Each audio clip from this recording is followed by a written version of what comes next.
What's up, Eldon? Oh, I'm thinking about my legacy. You know, what the Canadian people will remember me for from my illustrious political career. What legacy? You haven't even won an election yet. Ah, details. Listen, I have decided that my legacy will be to change the Canadian emblem. But what's wrong with the beaver? There is really something wrong with a country that has a huge rodent for an emblem. I mean, whose idea was that anyway? Well, what do you plan on changing it to?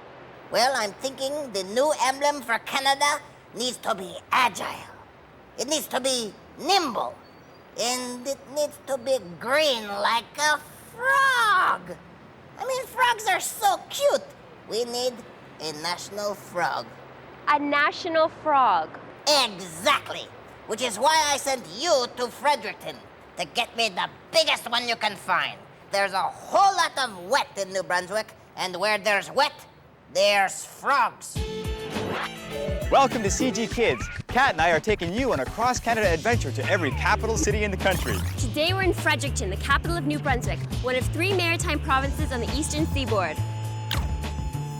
We are going to Fundy National Park of Canada to check out the highest tides in the world.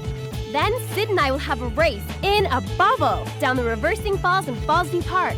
And we'll visit Canada's only park devoted completely to amphibians. It's gonna be a wet and wild ride. All in this episode of CG Kids. Canadian Geographic Kids.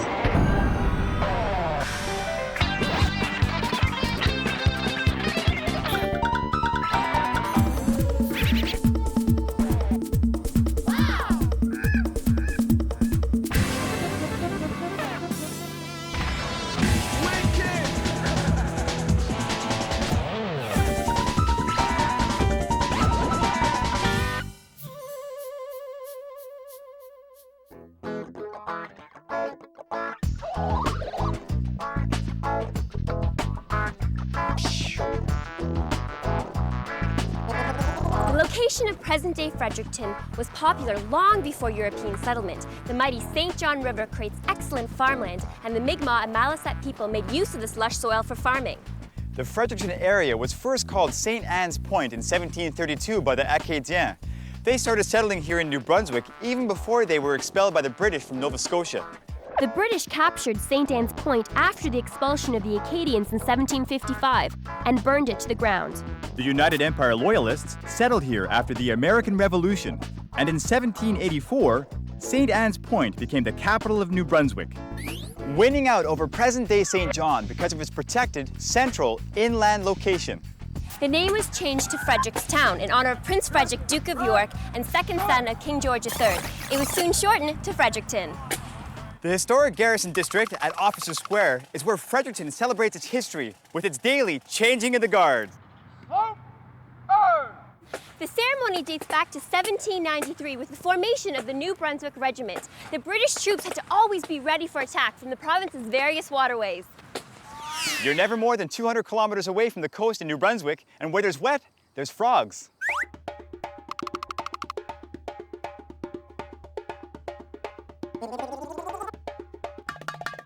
Not far from Fredericton is the famous Bay of Fundy. The bay acts as a natural border between Nova Scotia and New Brunswick. We're here at Fundy National Park of Canada, located between the St. John and Petitcodiac river systems. Here in the Bay of Fundy, the highest tides in the world rise as high as 16 meters every 12 hours and 25 minutes. The reason the tides are so high is because the Bay of Fundy is shaped like a gigantic funnel, wide at one end and tapered at the other. As the water gets to the tapered end, it rises higher. Also, Fundy experiences something called the Sesh effect, which is basically the same thing that happens when you slosh water back and forth in a tub. Each wave is higher than the previous one. According to an old Mi'kmaq story, the Bay of Fundy was created by a giant whale. It made such a splash with its tail that the water sloshes back and forth to this day. The area was formed 100 million years before the first dinosaurs roamed the earth, and its unique shape amplifies the tides to staggering proportions. The Bay of Fundy tides are an eco-attraction on par with the Great Barrier Reefs of Australia or the Brazilian rainforests. Right here on the Shiphaven Trail is where you can get some of the best views of this amazing wonder of the world. How was the Bay of Fundy created? Oh, well, that's an interesting question. It was long before my time. People say maybe 500 million years ago. And it has to do with pieces of the Earth's crust sort of moving together sometimes and separating. And when they separate, cracks form. And one of the big cracks became the trough that's now the Bay of Fundy. So this must be a really ecologically significant place. Well, in fact, whales find this an interesting place to spend some time, especially in August and September. The tides cause a lot of, well, they stir up the bay a lot. So nutrients that settle to the bottom come to the surface, and that feeds a whole food chain that the whales then find yummy stuff to eat here. So they gather in the mouth of the Bay of Fundy in the late summer. When the tide goes out, it uncovers huge areas of the bottom of the bay, essentially, right? And there's some places that are wonderfully muddy, and they grow gazillions of mud shrimp, tiny little fat-rich crustaceans, and the shorebirds. They spend the summer in the Arctic breeding. They make this one stop to feed on those mud shrimp, and then they fly nonstop to Venezuela and Suriname in South America for the winter. It's not a bad trip. 100 billion tons of water flows in and out of the Bay of Fundy on an average tide. That volume of water is 2,000 times greater than the daily discharge of the Gulf of St. Lawrence into the Atlantic. Right now we're standing on the ocean floor. That's seaweed behind us. And it's low tide, and here gives you an indication of just how big a difference it is between low tide and high tide. At high tide, the water will rise up there, which is very, very, very high above where our heads are right now. Right now we're the intertidal zone? That's what it's called, yeah, the weird world between high tide way up there on the beach and low tide way out there. Wow. So between the tides. And Intertidal, I you know, get a it. few things can live here, but they're all marine creatures. There's nothing from the land here. What's that red thing? Oh, that's another one of the side swimmers. What's So the side swimmer? why is it, are they swimming on their sides? Yeah, well, they're flattened sideways, and some of the time they do. When the water's really shallow, they're on their sides. Knock, knock. So there's lots of barnacles on this rock. What exactly is a barnacle? Well, a barnacle is a little crustacean, so it's a relative of shrimp, crab, lobster. When they're babies, they're free swimming out in the Bay of Fundy, and they float at the surface of the water, part of the plankton community. Wow. And filter feeders like whales eat lots of barnacle babies. So how can you tell, or can you, which one's a boy and which one's a girl? Each one is both a boy and a girl. What? Yeah. Yeah, and in fact, a lot of the things out here in the intertidal zone have both genders. Cool. Well, Karen, thanks so much for showing us around Fundy. It was wicked. I can't believe I was walking on the ocean floor. Yeah, and all those crazy critters we got to see, that was nice. Yeah, we had fun. And I'm so glad you had a chance to come and visit. You know what? We have to go search for Eldon's frog. True. Let's go. Okay. See you later. Bye, Karen. Amphibians like frogs and salamanders are found all over Fundy National Park. Some of them are very rare, including northern dusky salamanders, which aren't found in any other national park in Canada.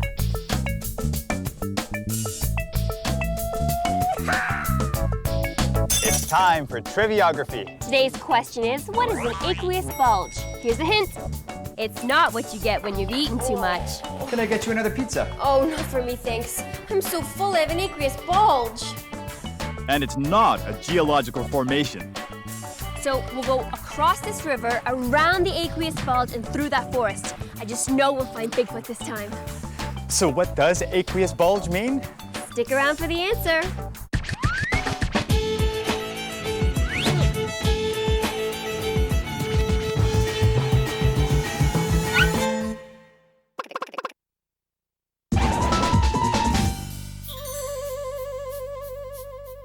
How's it going, you two? Have you found Canada's favorite national amphibian, the frog, yet? Not yet, but I think we're getting close. Eldon, are you sure that Canada's ready to embrace a frog as its national emblem? Well, do you think they asked anyone if they wanted the beaver to be their mascot? Oh, I mean, who would willingly say, when I think of my country, I think of rodents? Well, actually, the fur trade, and beaver pellets in particular, helped build Canada. I mean, beaver pelt hats were so popular in the 17th and 18th century that Canada's economy depended upon it. They were almost trapped into extinction. Well, what do you know? Our national emblem is based on a fashion accessory. Maybe you think our national emblem should be bell-bottom pants or something. Hey, that reminds me of the day when I was one swinging fashion plate.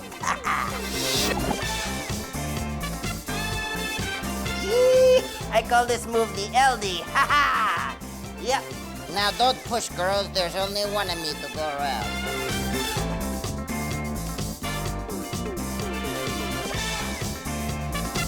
Oh, those were the days. I'm gonna make Canada's national emblem wear my super cool disco glasses. Where did I put those? Oh, so much to do.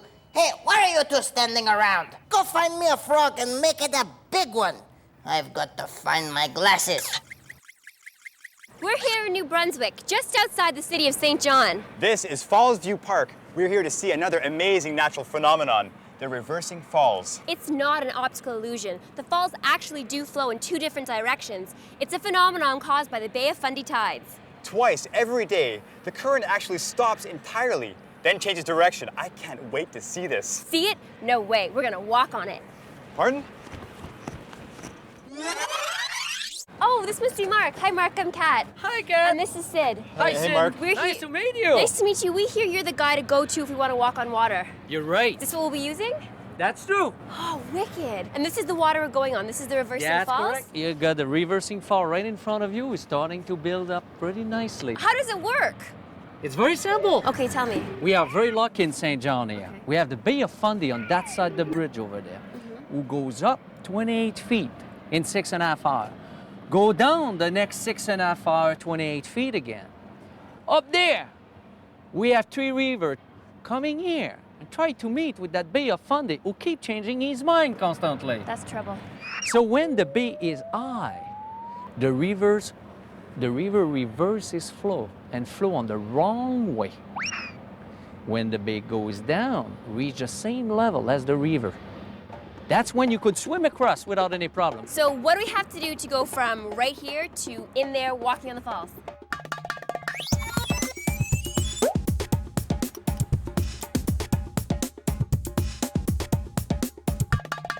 This is pretty cool. All right? I will So- learn what it's like to be a gerbil. Now you're in the water. Oh. There you are. Good job, Sid!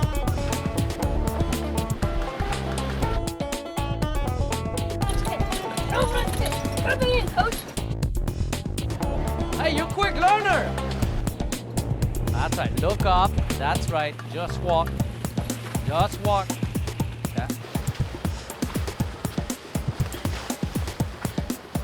I see whitewater, but why do they call it the reversing falls? Because actually we do have a falls in here at low tide. At the moment, the bay is high, and it's higher than the river. We have actually 14 feet of water above the fall, and it's falling inside that river, and that's when it creates those big rapids. Okay, so I'm ready for the whitewater. Good.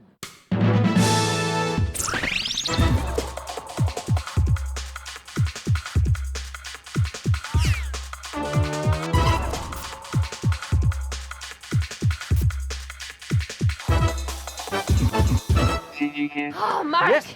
that was an amazing ride. The falls are wicked. Oh, but our producer's really interested in frogs.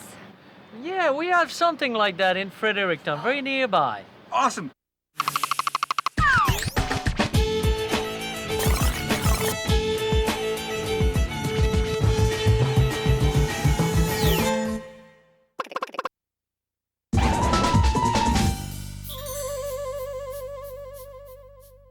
We're in Fredricton, the capital of New Brunswick, and we're about to go into the Highland Park Nature Preserve, the only amphibian park in Canada. It was designated in 1995 as a preserve for the gray tree frog, and I think it's going to be the perfect spot to find a Canadian frog emblem for Eldon. Come on. If you're going back there, you should take these with you. Why? because where there are frogs, there are bugs. I feel like a frog in this. It's not the most flattering. Bug-proof and frog ready. Okay, all systems go. Let's go find us some frogs. Woo! Right? So how big is this park? Park's about 20 acres, and there's all different types of habitat back here. Since this has been established, have you seen an increase in the number of gray tree frogs? They're probably, it depends on what the conditions are like. Yeah. If it's really wet, they do better, but if it's really dry, they don't do so well. They were on the endangered list? They used to think that this was the only place they were breeding in all the maritime provinces. Oh, okay. So there was some talk about placing them on the endangered species list, but then they began to find them in the southern parts of the province, so they weren't quite as rare.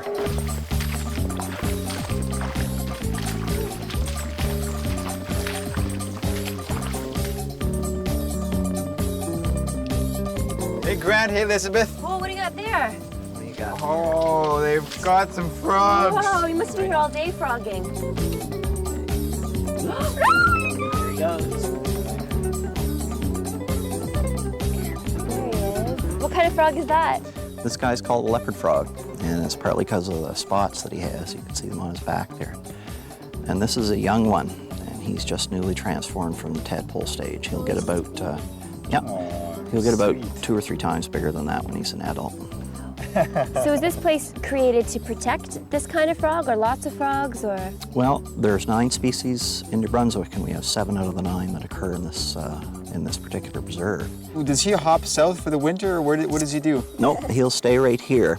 This particular type breeds in the ponds and then comes out on the land. And they can actually survive quite well by hibernating in little holes and things like that and under rocks. They can actually take being partially frozen solid. Like over their the blood winter. freezes? He'll be a frogsicle. Yep. Our boss, Eldon, he wants to change the national symbol from a beaver to a frog. Is there like a really big, beautiful, impressive frog that might serve as a national symbol? Well, these guys are all kind of small, but you may want to go to the York Sunbury Museum. They have the Coleman frog there, and he weighs 18 kilograms. What? That's a whole lot of frog. We gotta go there. Dawn, Grant, Elizabeth, thank you so much. But we got a frog to catch. Yeah, thanks, guys. Thank Mr. Frogs. Bye. See you. New Brunswick's gray tree frog hibernates on land beneath moist soil. It can survive this way in temperatures as low as -9 degrees Celsius, with more than 50% of its total body water frozen, including its blood. No, not in there. What? Come on, where is it? I know where this is. I've seen it. Hey, Eldon, what are you doing? Oh, I'm trying to find my disco glasses, and I cannot find them anywhere. Actually, I'm thinking of wearing the whole outfit for my next campaign poster. Hey, what do you think? It's kind of back in fashion. Oh, no. I mean, I think it's a little bit ahead of its time. Oh, what do you want? Can't you see I'm busy here? We've just been to the only amphibian park in Canada.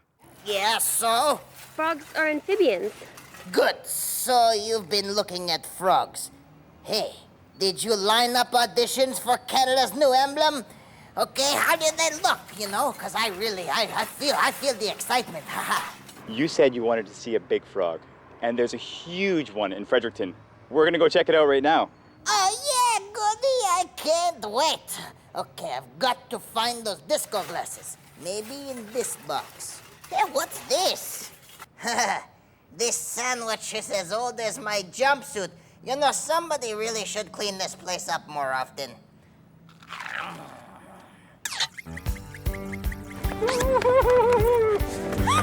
Okay, this is it. The York Sunbury Museum and home of the Coleman frog.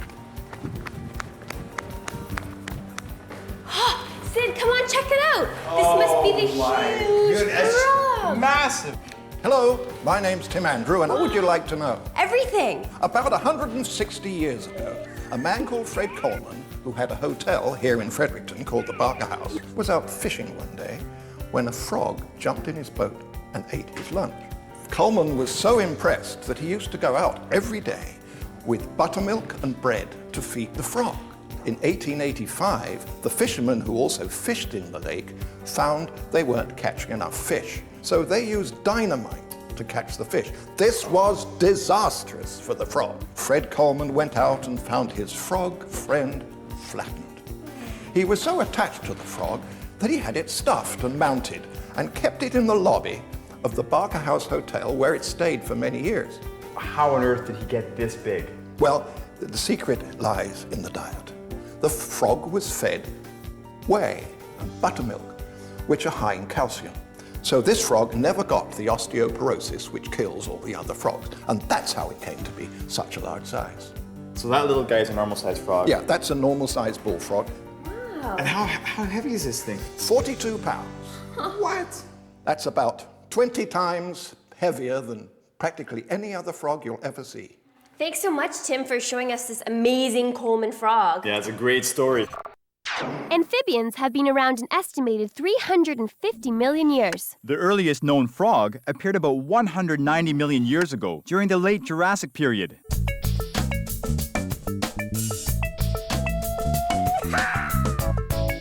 It's time for Triviography. Today's question is, what is an aqueous bulge? All about tides, so to answer that, we're going back to the Bay of Fundy.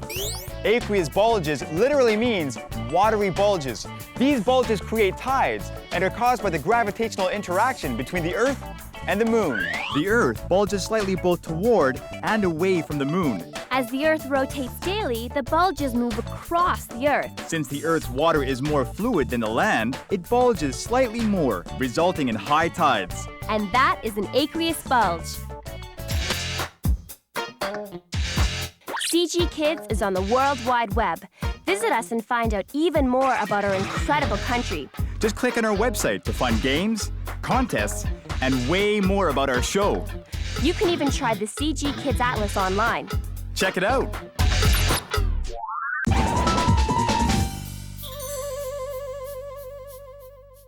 My disco glasses! Yeah! Oh, thank goodness for my superior organizational skills. Now, how was Fredricton? We went to Fundy National Park of Canada and saw the world's highest tides. Then, we rode down the reversing falls in Fallsview Park. Oh, goody for you. But did you find my frog? Oh, Eldon, you're not going to believe this. 18 kilograms of amphibian. Really? Can I see it? Why, he is amazing. Hello there, Froggy. You're a little dusty, but that can be dealt with. Look, see these? We can get you a nice pair of disco glasses, huh? Yeah. Hey, how do you feel about foreign policy? Well, not much of a talker, are you? Well, that's okay. Hey, when can you start? How about Monday, Daddy-O?